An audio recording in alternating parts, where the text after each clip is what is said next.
जहां न अमृत न विष, न सुख न दुख,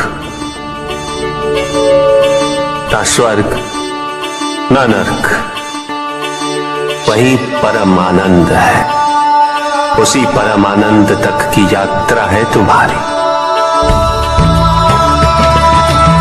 ये यात्रा आनंद के सानिध्य की है। ये यात्रा सानिध्य के आनंद की है। और इस यात्रा में मैं प्रतिपल तुम्हारे साथ हूं।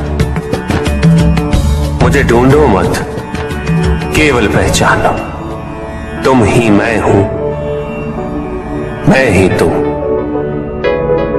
हर आरंभ का मैं ही अंत हूं और हर अंत सदैव मेरा ही आरंभ होगा। देव देव महादेव शिवा, देव देव महादेव शिवा। चंद्रमा उसी जल में प्रतिबिंबित होता है जो जल शांत स्थिर। यही तो समस्या होती है मन की। मन कभी भी शांत नहीं हो पाता। जहां शांति नहीं वहां कुछ भी नहीं रुकता। समुद्र की लहरों की भांति विचारों का उपद्रव मन को निरंतर स्थिर रखता। कुछ भी सुनने और समझने के लिए मन का मौन रहना आवश्यक है, किंतु मन मौन रहना नहीं जानता। वो तो निरंतर कुछ ना कुछ कहता रहता। प्रतिपल शब्दों का आक्रमण चलता रहता है मन पर, और यही आक्रमण है जिसके कारण व्यक्ति कभी भी शब्दों के परे नहीं जा पाता। जहां जीवन की सत्यता का बोध उसकी प्रतीक्षा कर रहा होता। साथ छल तुम्हारी अपनी इच्छाओं ने किया है, तुम्हारे हट ने किया है,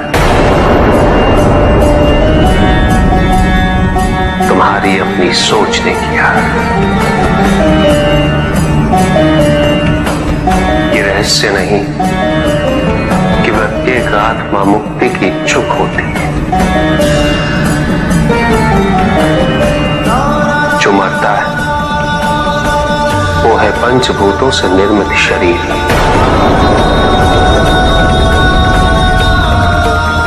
किंतु आत्मा तो अजर है, अमर है।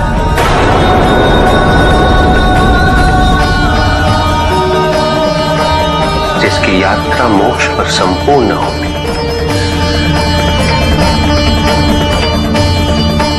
जहां सांसारिक बंधनों से व्यक्ति मुक्त हो जाता है,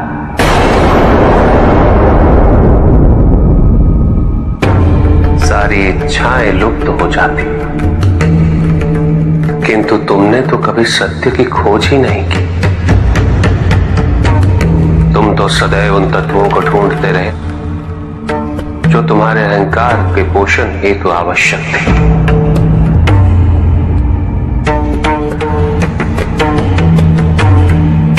किंतु सत्य तो यही है कि ना कोई तुम्हारा है और ना तुम किसी के।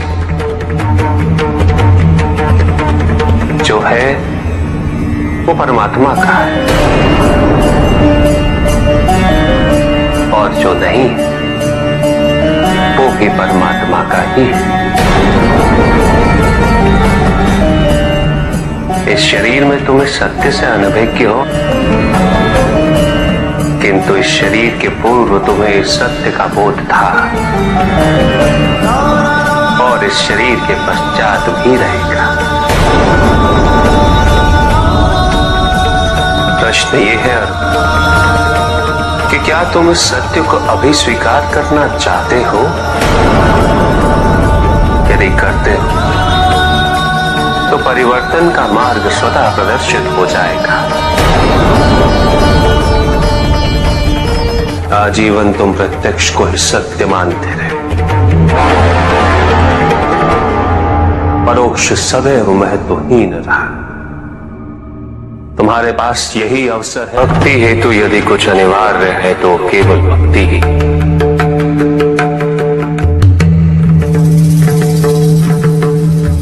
किंतु प्रश्न ये है कि क्या आपकी भक्ति संपूर्ण है? विश्वास और भ्रम के बीच की रेखा अत्यंत महीन होती है।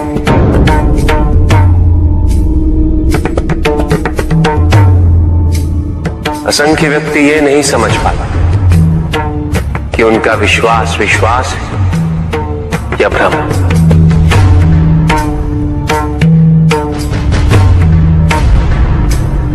मुझ तक पहुंचने के लिए किसी और की आराधना अनिवार्य नहीं।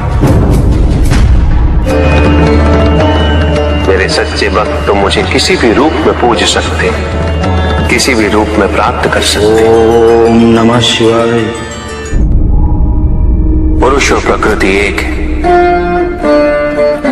वो कभी पृथक नहीं हो सकती। शक्ति शिव के बिना अधूरी है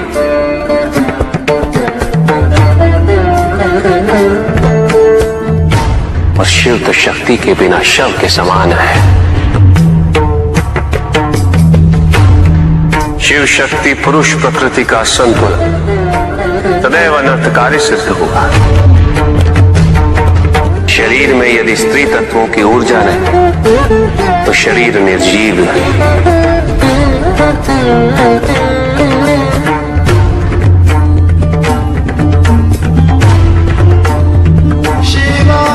शक्ति और शिव के संपूर्ण रहस्यों को समझ लेना भक्ति, ज्ञान और तपस्या की पराकाष्ठा है।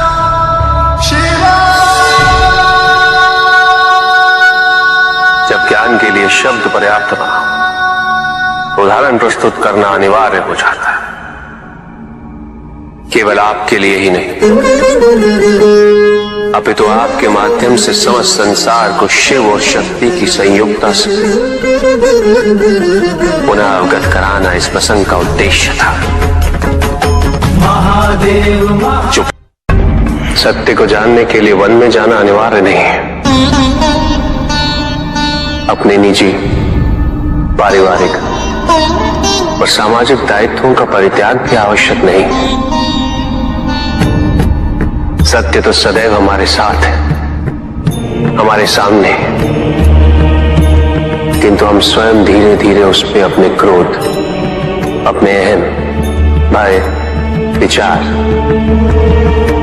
और महत्वाकांक्षाओं जैसे कई आवरण चढ़ा देते हैं। सत्य हमसे नहीं, हम स्वयं सत्य से दूर हो जाते हैं।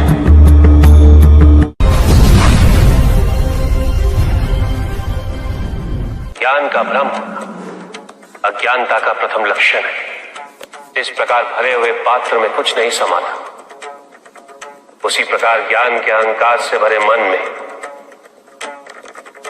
अधिक ज्ञान नहीं समाता। जहां प्रश्न नहीं वहां जिज्ञासा नहीं, और जहां जिज्ञासा नहीं होती वहां ज्ञान की वृद्धि नहीं हो सकती। निसंकोच होकर पूछिए। प्रभु, आप तो कालोपरी हैं, सर्वज्ञ हैं, त्रिकालदर्शी हैं। चारों ओर ये जो अज्ञान का अंधकार फैल रहा है, उसमें ज्ञान का मूल अर्थ कहीं ना कहीं खोता जा रहा है। मेरा आपसे विनम्र निवेदन है प्रभु, किसी अन्य विषय पर चर्चा आरंभ करने से पूर्व हमारे और इस समस्त संसार के कल्याण और मार्गदर्शन हेतु आप ज्ञान की मूल परिभाषा से एक बार हमें पुनः अवगत करवाएं। ज्ञान और अज्ञान की परिभाषा को स्पष्ट रूप से समझने के लिए ज्ञान और अज्ञान की विशेषताओं का स्मरण करना आवश्यक है।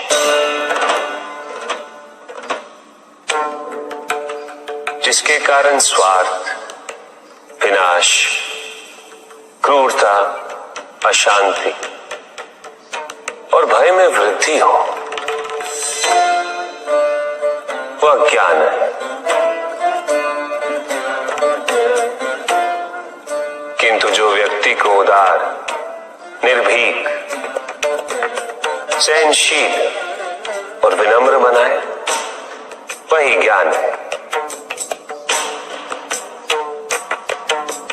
अज्ञान की शक्तियां दुरुपयोग करने हेतु प्रेरित करती हैं, किंतु जो अपनी शक्तियों और अपने सामर्थ्य के प्रति अपने उत्तरदायित्व को समझाए, जो न केवल अपने अपितु अपने से पहले संसार के उद्धार हेतु प्रोत्साहित करे, वो ज्ञान है।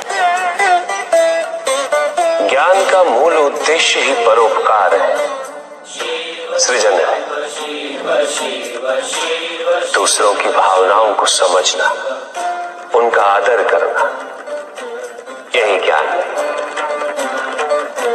क्योंकि ज्ञान हमें न केवल अपने अपितु दूसरों के दुख और सुख के प्रति भी संवेदनशील बनाता है। किंतु जो दूसरों की भावनाओं का अनादर करे, उसे ज्ञान की श्रेणी में कैसे रखा जा सकता है? अज्ञान के कारण व्यक्ति सांसारिकता में बंधता जाता है, वो माया में उलझता जाता है। अज्ञान परम सत्य से दूर ले जाने का माध्यम है, किंतु ज्ञान व्यक्ति को परम सत्य की ओर ले जाता है। ज्ञान मुक्तिदायक है, मोक्ष का मार्ग है, और इस मुक्तिदायक ज्ञान का सर्वोच्च रूप है आत्मज्ञान, और यही ज्ञान की पूर्णता भी है। ज्ञान और अज्ञान का भक्ति का उचित मार्ग बताए हमें, ताकि मेरी भांति दूसरा कोई भूल ना करे। भक्ति मुक्ति का आधार है पुष्पधर, और मुक्ति तो केवल समर्पण से ही संभव होगी। और समर्पण के लिए पुष्प नहीं, स्वर्ण नहीं, आभूषण भी नहीं, रत्न नहीं, धन नहीं, विधि विधान नहीं, केवल अपने मन को अर्पित करना अनिवार्य है। जानना चाहते हो पुष्पधर कि वो कौन से पुष्प हैं जो मुझे अत्यंत प्रिय है? इंद्रियों का नियंत्रण, दया, शांति, तप, क्षमा, ध्यान और सत्य। और जब कोई मेरे इन पुष्पों से आराधना करे, मैं अवश्य प्रसन्न होता हूं। भक्ति में भव्यता आवश्यक नहीं है पुष्पधर, अभी तो सरलता आवश्यक है। भक्त के लिए ये समझना अत्यंत कठिन हो जाता है, प्राय भक्ति कब मोह में परिवर्तित हो जाती है। और ऐसे में पथ भ्रमित होना अनिवार्य है।